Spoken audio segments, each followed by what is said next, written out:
Welcome to Crafty Studio. My name is Anne-Marie and today we're going to be doing the Claire Pleat Sleeve top. So I have one on me here. This is in an stretch linen and there's one behind me here in an Irish linen. So this has no stretch in it at all. But today I'm going to be using a denim, a lightweight 4-ounce denim, and we're going to start by looking at the pattern. So here we have all the pieces cut out. I just did this to save time.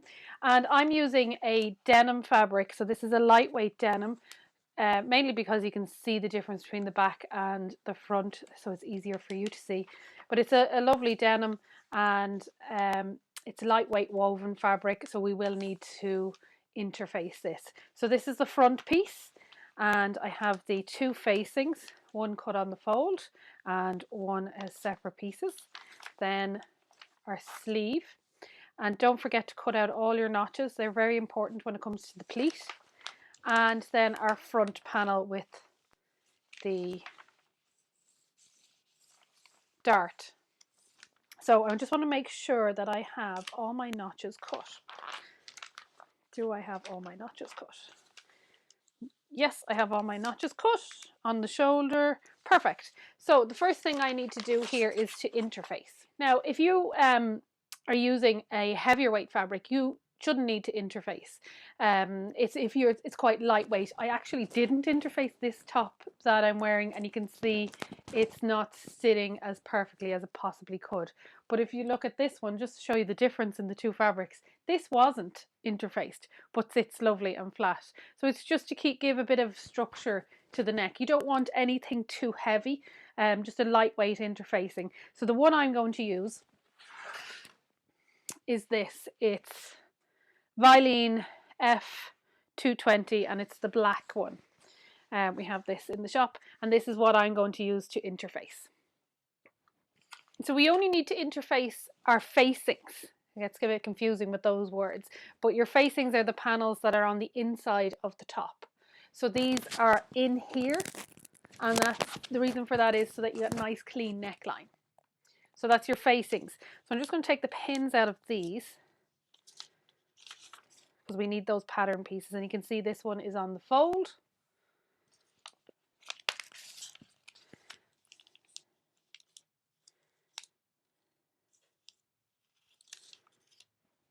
And this is our back facing. So I'll just turn those around because we're obviously going to put the interfacing onto the wrong side. So first of all, we need to cut that out. Well, it would actually be going that way and that way there. So these are our facing pieces. So we take our paper pieces and we're going to lay them out onto our facing fabric. So this is our Vilene that I showed you on that roll.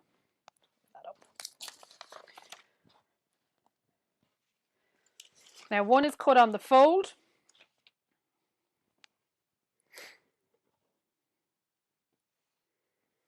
So fold that over.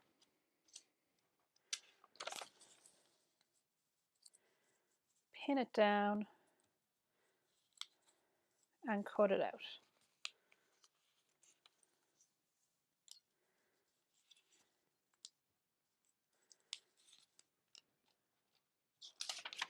And our second piece.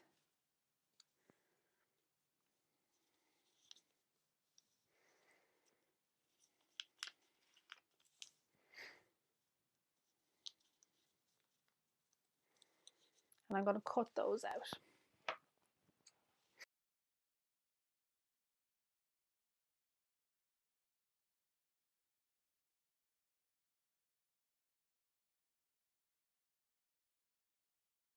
So now we will have two facings. Sorry, but now we have two interfacing pieces cut out. Well, actually three. Two back pieces and the one front piece that was cut on the fold. So we don't need these anymore. So I'm going to put them to one side and bring over my ironing board. So you place your facing pieces with, you can see there's two sides. This side has a kind of a rough texture and little dimples on it, and this side is smooth. So it's the textured side that goes facing down.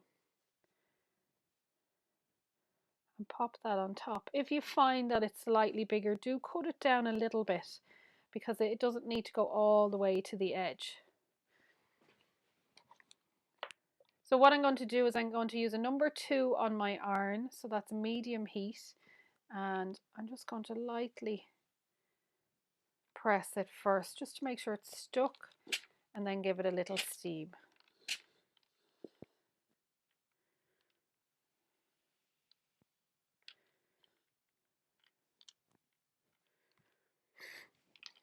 And that's adhered to it. So this adhesive will stick your facing onto your interfacing pieces and give it a bit more structure so that your boat neck line stays in place. So the next thing to do is our darts. We're going to mark them and then sew them in place. So here I have my pattern piece. Now I cut this on with the right side up, so you can see here this is the right side. So I want to turn it inside out because this dart is not going to be on the front of my garment, it's going to be on the inside. So I'm going to unpin this whole pattern piece. I always keep my pattern pieces attached after I cut them, and that way I know what's what, and if it does end up in a bag and I haven't done anything to it for a few weeks, at least I know what's what piece until I come to sew it. So I'm just going to fold that on that fold line again. Now you can cut it on with the right sides together, so you can cut it inside out if you want, that's totally fine. So then we place our pattern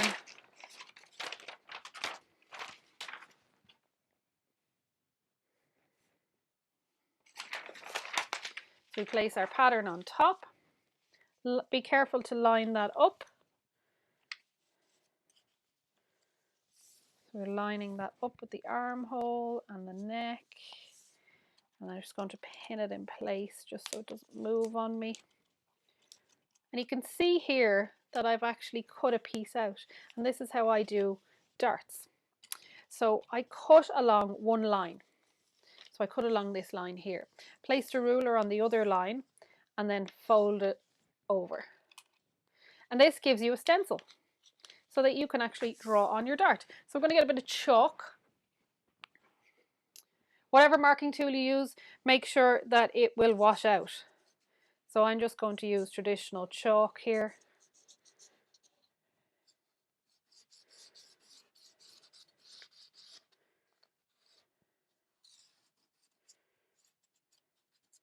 And I'm just going to fold this back here, and I put a line. I'll show you that a little bit clearer in a second, but I put a line to mark the end of my dart. Now I'm going to flip this over carefully so that I don't take it out of place. Flip that over. Flip over my pattern piece.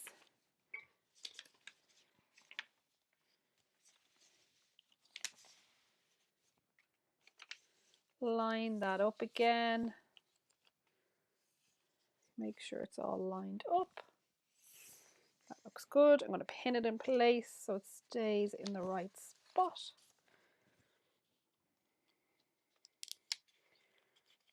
And I'm going to mark that with the chalk again. So there's no using carbon paper and tracing wheels. This is a handy way to mark your darts. I really should sharpen that. Okay, so take off my pattern piece. I don't need that anymore. And you can see there, nice, clear dart. And then I'm going to put a line just at the end. I've already done that. And that is my stop mark, because when you are sewing this on a machine, it's very hard to see that last tip. So if you have a line going across, you'll be able to see that either side of the foot. I might make it a little bit longer. This will wash out on the first washing, or give it a rinse. Now, so what we need to do then is we need to pin those darts together. So I'll turn it around this way, open it out, and I want to line these two up. And this is how I would do this. I put a pin here on one side, going along that line. So I stagger my pins. There's another pin there. And I'm going along on that line. So these pins are going along that line. And then I take the end tip here and the point of the dart, just pinch those together, and using the pin behind, I can feel the line of that pin and I'm lining it up. I think I might have gotten that first go. Let's see. And if I flip it over, it should be on the line. Can you see that? So I do the same on the other side. So just make sure that's lined up there. I should be able to feel the other pin. There's another pin here behind it. And you put it in that line. And it's all in line there. Perfect. That worked out well. So we repeat that for both sides. And then we're going to sew. And you sew your dart going from the outside seam all the way to the tip and sew off. I'll show you that on the machine. So you're starting here and you sew all the way along and you sew off. You don't backstitch here because you'll end up with like a little ruche detail there, and you don't want that. You want a nice smooth line going straight across. Okay, so I'm here at my machine now and I'm ready to go. So I'm just putting at the side seam there. I'm using a 2.5 stitch length, a straight stitch, and a polyester navy colored thread. Now a cotton thread probably will be more ideal, but that's what I have to hand at the moment and open, so I don't want to waste thread. So let's go ahead and sew this. You can see my pins are easy to take out because of the direction they're going in. If they were the other direction, it would be very difficult to take those out.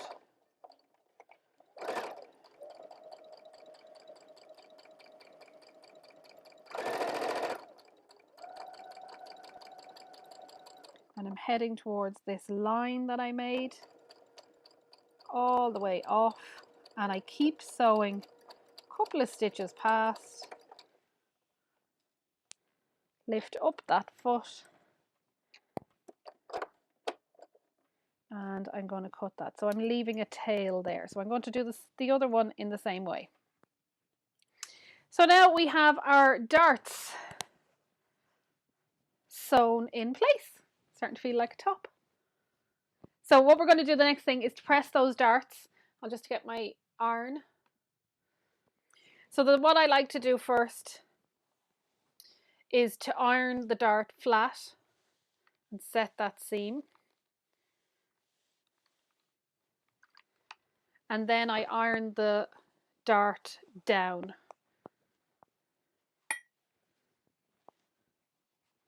So we're ironing that seam downwards.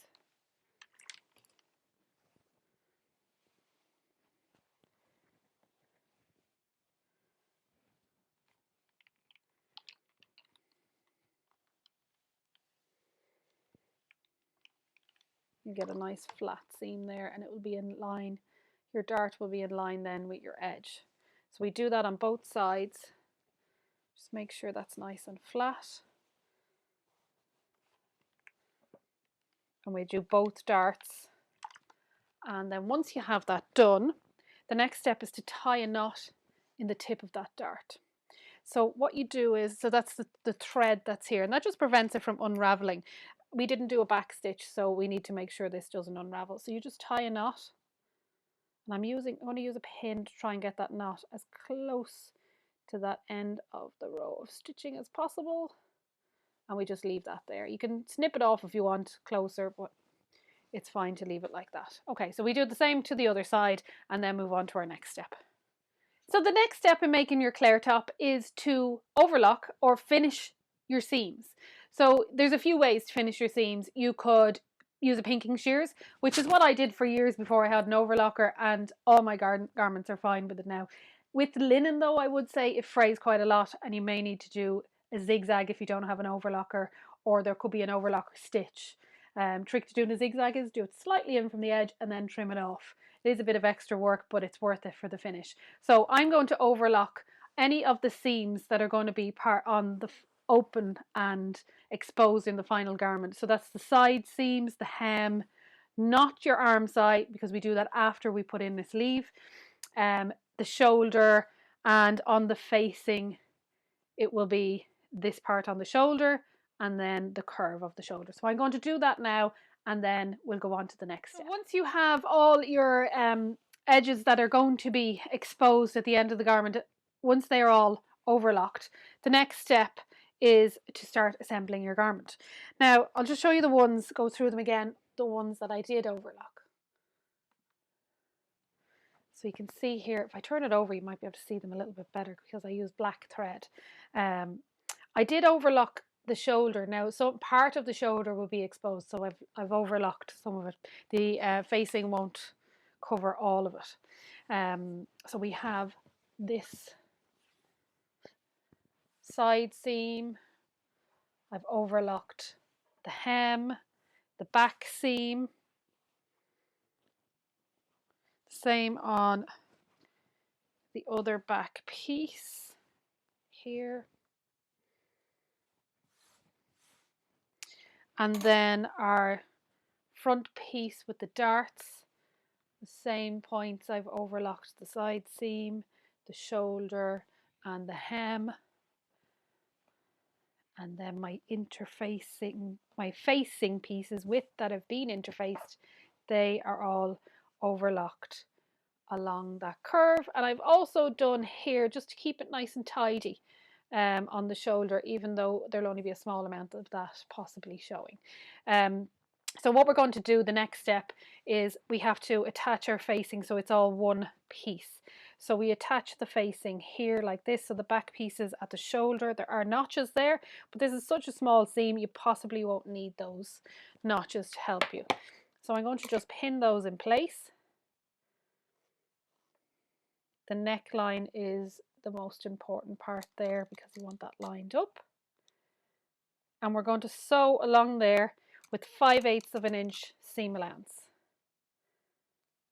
So that's 1.5 centimeters, I believe, 5/8 of an inch. Just along here and along here. And then I'm going to press those open because I don't want any bulk on the shoulder. And then while I'm at the machine, so this is the way I'd sew, kind of have everything pinned and sew all in the one go. So we take our top and we put it right side up. This is our front piece. And I'm going to sew my back pieces on at the same time when I go to the machine. So I'm going to put those together, just like the facing, pin them, and put those together there. And then I have my other piece here.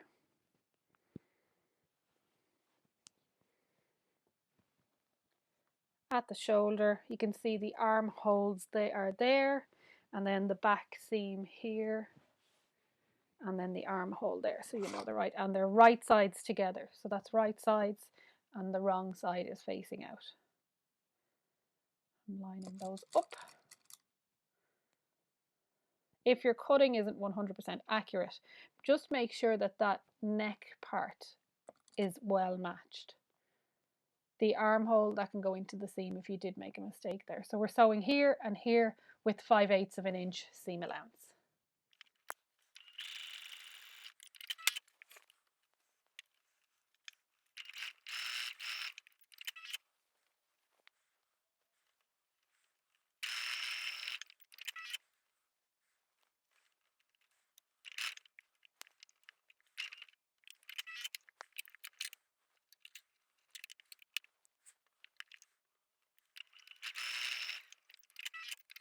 So the next step is to add our facing to the neckband.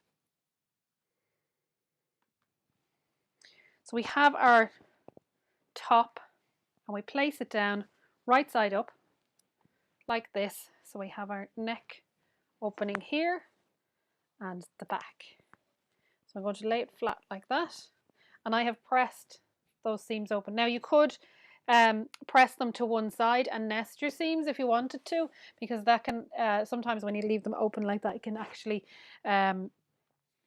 expose your stitches. So you could have them nested together, if that's up to you, but I've just placed them, I've just opened them out like this, so you can see that there. So I'm going to place my facing on top of the neck opening.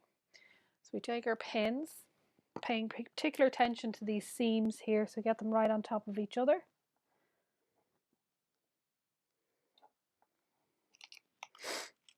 I'm just going to actually put that pin in the other way around that way, because I'm going to be sewing from this side.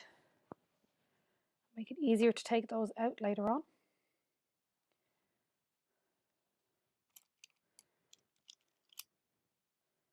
Place a pin in there. I'm actually putting 2 pins in, and the reason for that is I want to hold down that seam. I want to make sure that seam gets caught in there.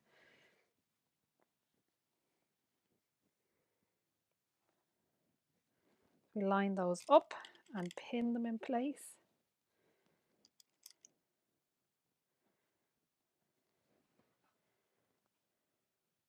We line up that neckline and pin it in place. See, it sits nice and flat.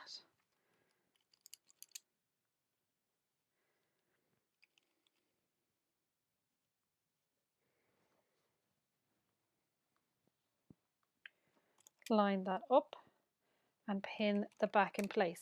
So we're going to sew this with 5/8 of an inch seam allowance around here on the neckline. And the next step after that, we need to understitch. So we're going to sew this first, and then I'll come back here and show you what I mean by understitching. So you can see here I have sewn a line along the neckline. Our next step is to clip into this seam, not all the way down. Don't actually cut that stitch line, because you'll end up with a hole. What you want to do is just cut little notches in. I snip some in. Use a small scissors and take your time doing it, because it's so easy to go through that stitch line. And what this will do is it'll allow you to turn that facing to the inside.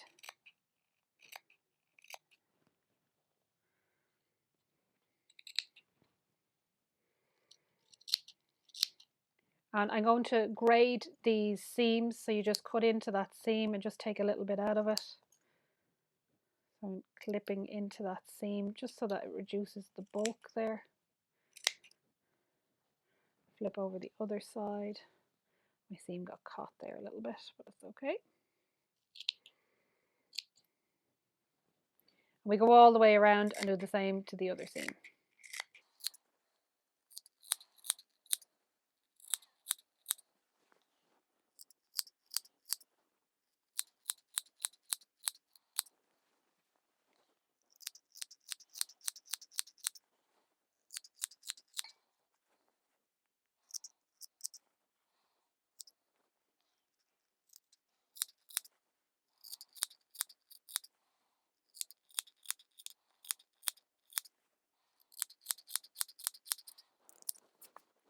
The next step here is you need to iron the seam allowance towards this facing, because you want it to be able to turn it inside out like this, and you want that facing to sit on the inside. So by doing some understitching, by turn it this way, we get our iron, and we iron that stitch line, so that seam allowance that we've just stitched and notched into.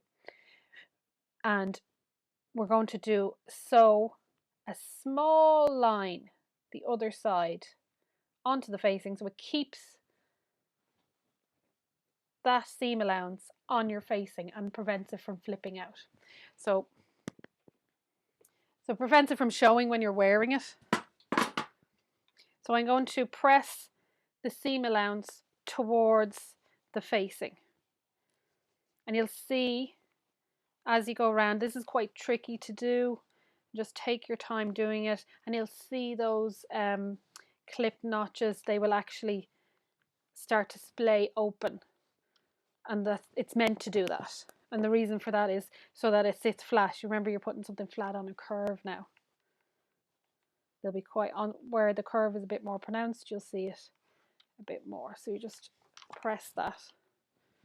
Once you have your seam allowance pressed up towards the facing, so your seam allowance here, that's been notched and you pressed up towards the seam facing, you're going to sew that. So I'm going to bring you over to the sewing machine now and you'll be able to see what I mean. Now, I want to have a line that catches my seam allowance, so I'm just pushing it over where it hasn't pressed over enough. And I'm going to move my needle. You may be able to do this on your machine. I'm just moving it over slightly. I don't actually move my fabric because I want my fabric, that seam allowance, held by underneath the foot, and if I move it, it won't hold at all. So I'm just going to sew.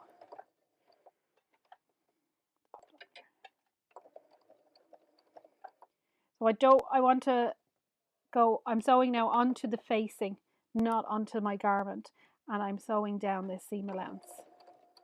It's about 5 millimeters, about a half a centimeter or a quarter of an inch away, probably less than a quarter of an inch away from that seam that we.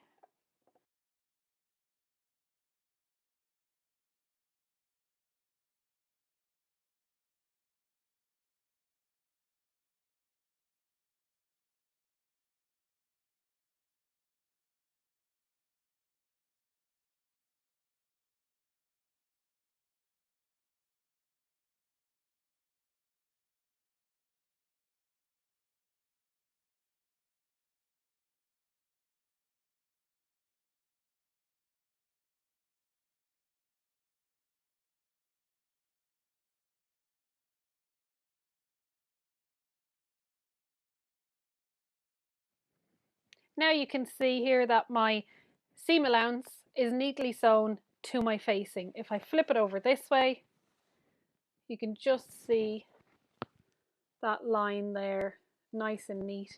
And now we can actually, if I turn it under, you'll be able to see. We have another step to do before the neckline is finished, but see how that sits nicely. It will just sit underneath and your facing won't poke through nice and neatly. So the next step to do in our Claire top is to make a rouleau loop. Now, a rouleau loop is a great thing to learn when you're sewing, because if you're not a fan of buttonholes, rouleau loops can save the day. Also, they can be used for straps for tops and things like that.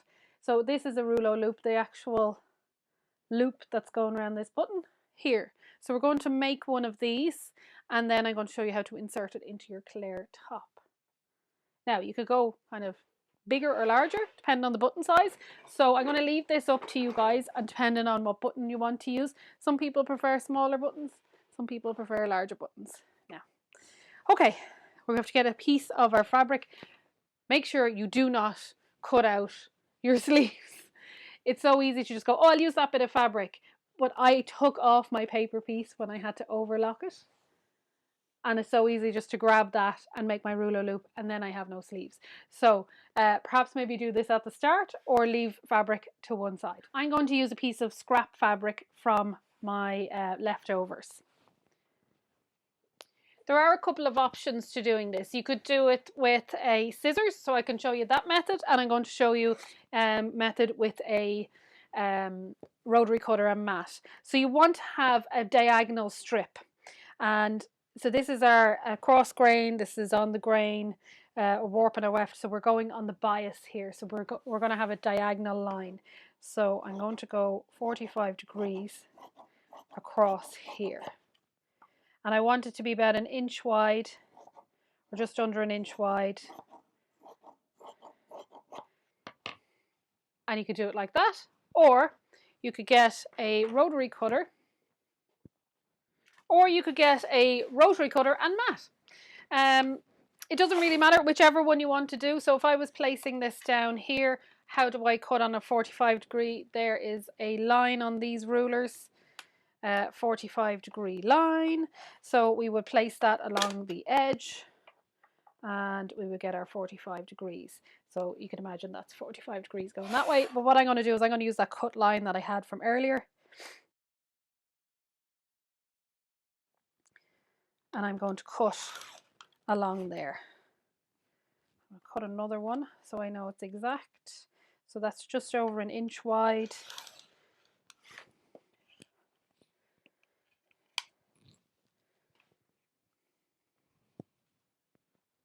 And there are 2 pieces that we could use to make a rouleau loop. Now, these, there's none, or not, it's, you know, it doesn't matter if you do it with a scissors or you do it with a rotary cutter. It's a bit more precise with the rotary cutter, but realistically it's your stitch line that needs to be more precise. So what we do is you fold it over like this, and you're going to do a stitch line along here. Now your seam allowance here is going to be quite small. You're talking less than 1/4 of an inch. So we're going like about 4 millimeters, quite small. You could make this wider and then trim off if you like, but I'm just going to sew along here. So I'm going to sew that and make a long tube. Now I have the option here of moving my needle rather than the fabric, so that the fabric is all the way under the presser foot and I have more control.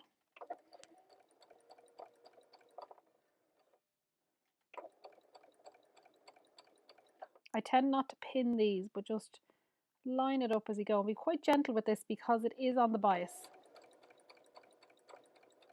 And garments or any fabric on the bias will tend to stretch out very easily.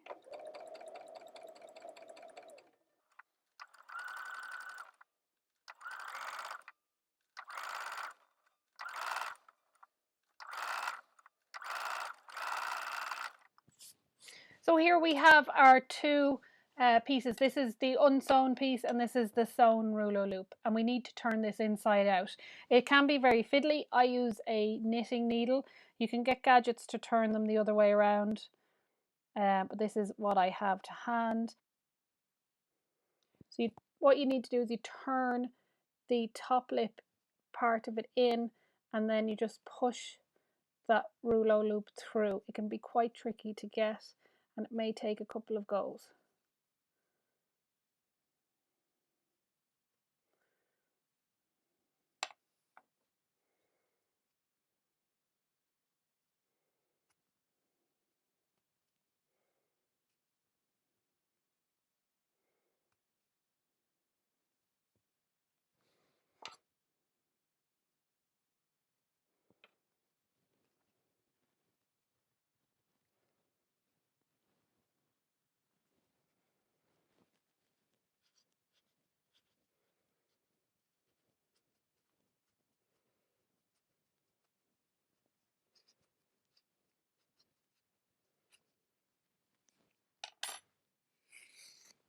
And there's your rouleau loop. Now this, again, I said it's quite a long rouleau loop, and we don't need it to be that long.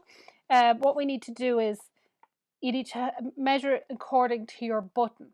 So we're going to get a couple of buttons and I'll show you how you would do that. So how big of a rouleau loop do we do? So we need to measure and do a little bit of maths here, or you could do it by eye, by literally going like this, pinching it at the 5/8 of an inch. That looks like it's about halfway, and then seeing if that will go through easily. So you could do it easily like that, or you measure your button. So this button is 3/4 of an inch or 2 centimeters. So that means I need to make my button, my loop, my rouleau loop, 1.5 plus 2 seam allowances. So that means it's going to have to be 2.5 long. So I'm going to put it there at 2.5, and I'm going to cut at 2.5. We put it together like that, and that will, when it's tucked in on the seam, fit this buttonhole. So you do the same thing. So I'm going to leave that one with that one. For any size button, you would measure the button, and then you double it because it's going to be looped over, and then add on your seam allowance. So say if I was going to do this little small one here. So this little small one, the diameter of it is 1/2 inch. So that means double it, 1 inch, plus our seam allowances. So you've got 5/8 of an inch. So that means it's a 2-inch loop. And if I go like this and just measure that, and that will fit through easily. But I think I'm going to go with this one. I like these kind of buttons. The Claire top is a great one for using up the leftover buttons you have, like a bag of buttons, because it's only one single button on the back. So I'm going to add on this rouleau loop, and I'm using this larger button. And we're working on the back sides. So our rouleau loop is going on, if I have my top like this,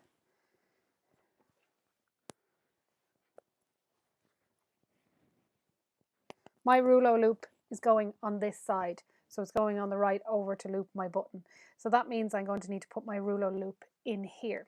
So we fold this down here like this, and my rouleau loop, I'm going to fold it over like that, and I'm placing it in here, quite close to that seam. So I'm placing it just there, and I'm going to pin that in place so that I make sure it catches and I can see it from the other side. And make sure to put your pins. I'm putting my pin in this way so that I can easily take those pins out.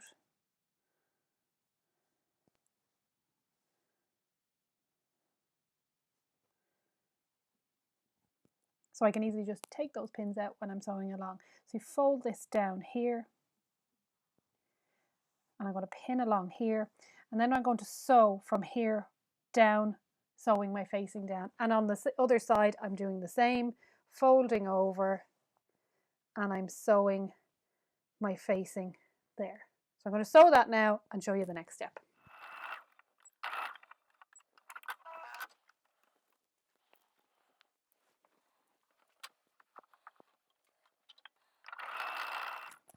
So now you can see I've actually sewn this down here, and my rouleau loop is just sticking out. So what we do is we want to trim off those pieces sticking out, and then we want to trim off that corner. Now be very careful here. You're not trimming off like this, because this is part of the top. We're just trimming off a little bit of that seam just there. So I'll just make sure those threads are all out of the way. So we didn't go that way all the way across. We're just trimming off a little bit of that seam. And that makes it easier to turn this inside out. Ta-da! We have our little rouleau loop and a nice faced edge. We'll do the same for the other side. So I'm just trimming there like that. It just makes that corner nice and crisp. And if you want to, you can get your knitting needle you used before, your chopstick or whatever you had, to turn that loop round. And that gives you a nice point on your corner. Loop in.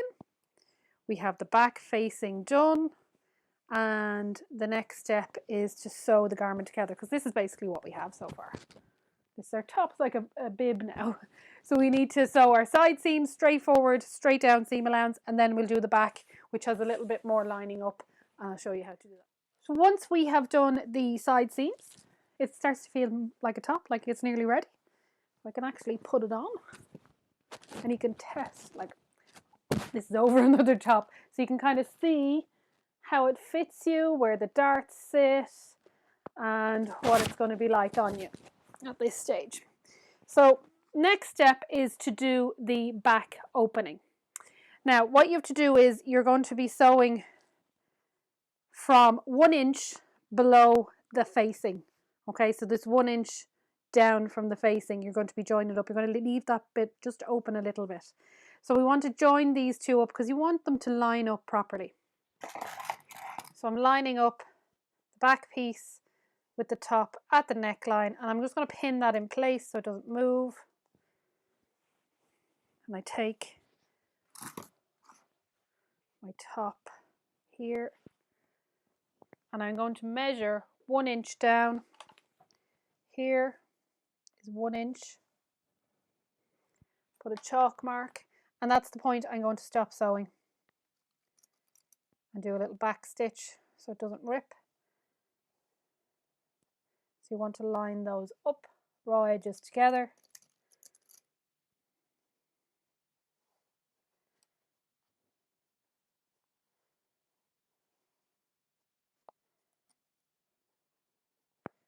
So we're going to sew from here all the way down, so that's our back seam, and leaving an opening at the top. And here we've sewn all the way along, and we stopped at our mark that we made. So I put a mark there, so I just stopped at that mark. And then our back facing has a nice opening there.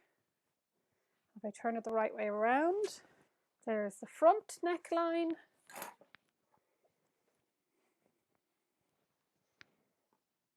And our back, ready to pop the button in.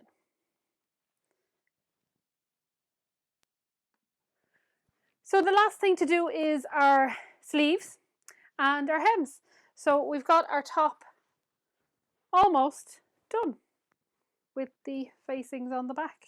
So all the hard work really is done. And you might think that the pleat is quite difficult to do, but it's actually not. It's probably one of the simpler things to do with this garment that looks most impressive. So what we're going to do is we're going to take our two pieces. So I have them here, and I'm going to mark them now. I have to put the notches, but I'm going to get some chalk and just mark them so that you can see easily where they are. So we have a notch in the center here.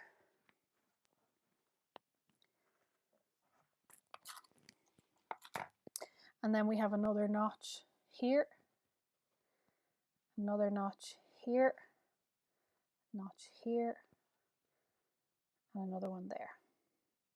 And then as we go around, there's a couple more notches, and then we have our ones at the side. So these are our pleat notches, and we need to do this part first.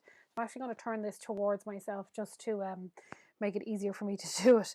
So what I want to do is you're taking this pleat and you're tucking it under and you're matching it to the center one. So I'm not going this way with my pleat, I'm going the opposite way. So I'm taking this and I'm bringing it underneath and then lining up the edges. And we put some pins in there. So put lots of pins in, and that will really help these stay in place. Now we will do basting stitches just to hold them in place. So the same again, take your right notch and you bring it to the next one and it goes under. And that's our pleat.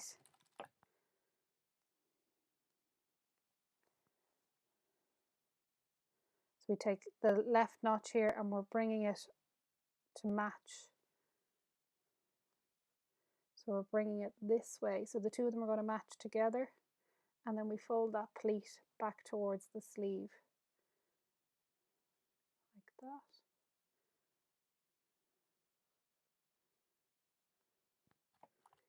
Put a pin in.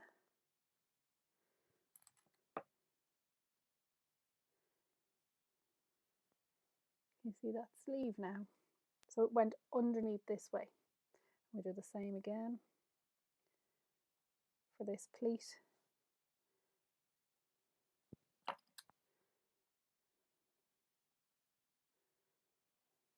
And there's our sleeve head. So there's our sleeve head. So you can see it has a lovely shape to it when it's on. It's actually quite nice in this denim. So what I'm going to do is I'm going to fold the other one the same way, and then we're going to sew this with a very small seam allowance because this is only our basting stitch to hold it in place. And I'm also going to sew at this time the side seam with 5/8 of an inch seam allowance, and that's 2 jobs at the one time while we're at the sewing machine.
I've done my 2 sleeves. I've stitched a little very small stitch line to hold those darts in place. I've also done the side seam and I've hemmed. I turned that up by 1/4 of an inch and then again by 1/4 of an inch. So the total seam allowance there for the hem is 1/2 an inch. It's very small. And I do that at this point because it's easier to do your hem at this point when it's quite small than a whole garment when it's attached. So the next step is to attach our sleeves into the arm side, the opening for the sleeves on our top. So we take our garment that we've made so far. It's a garment now, it's not just fabric or pattern pieces, and we have it inside out. And we're going to take one of our sleeves and you match your notches. So the double notches for the back and there's a single notch for the front. So I'm going to place my sleeve in the armhole here, and I'm going to match up underarm first, and then I'm going to match up the sleeve head. So we're going to be using a lot of pins here. So underarm, right sides together, line those up.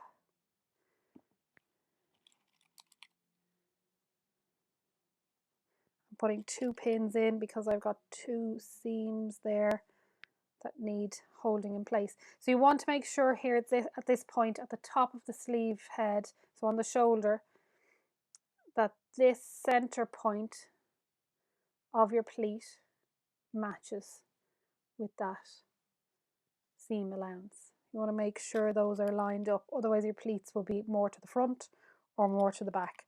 Again, I'm putting in 2 pins there. And then we just go around our top and we ease that sleeve in.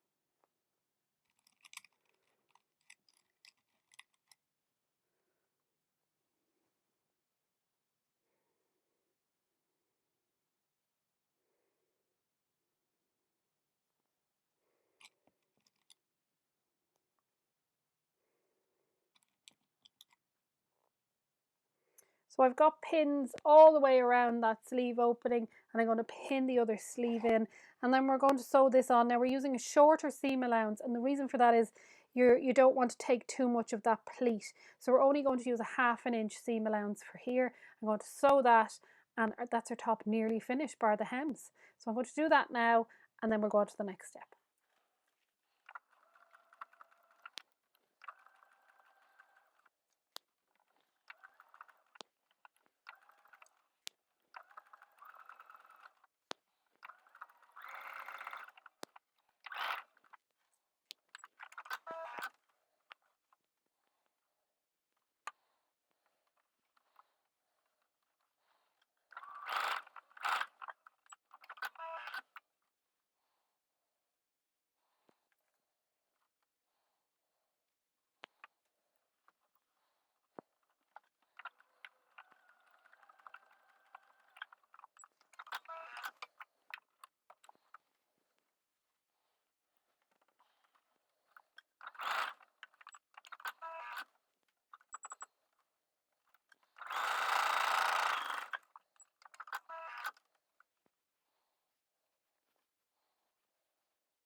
So now I've put in my sleeves, and what I've done, I've also overlocked that arm side. We don't do it beforehand, and the reason for that is you need to be able to stretch the fabric a tiny bit just for the little bit of ease that's in the arm and the sleeve there. So I'm going to turn it inside out, and the last thing to do is our hems. Now we've done our sleeve hems, so there's no need.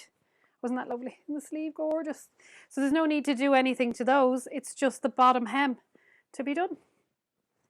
And that's our top. So I'm just going to do the bottom hem. I'll show you how I'm going to turn it up. Now you could iron it, or you could just do it on the sewing machine as you go. So the bottom hem here, I'm opening out that back seam allowance because it is opened out at the back opening. Fold it under once. You could fold it under once and iron it, but because I have that row of overlocking there, I can just fold it over by the amount that it's overlocked, because I have that set to 1/4 of an inch. Fold it over again, and that should be enough. So I'm going to sew all that, I'm going to hem all that, and then give it a nice press, and the last step then is the button to put on. Here it is! Ta-da! The finished Claire top. So it fits lovely. I really love it, and the sleeve detail in this fabric is just gorgeous in the denim. So it's a 4-ounce denim. I'm so pleased with it, and it sits just lovely. It's a nice, quick, easy make if you're a regular sewist, or a good, easy make if you're a beginner. So I really hope you enjoyed this video and enjoy making your Claire top. Bye-bye.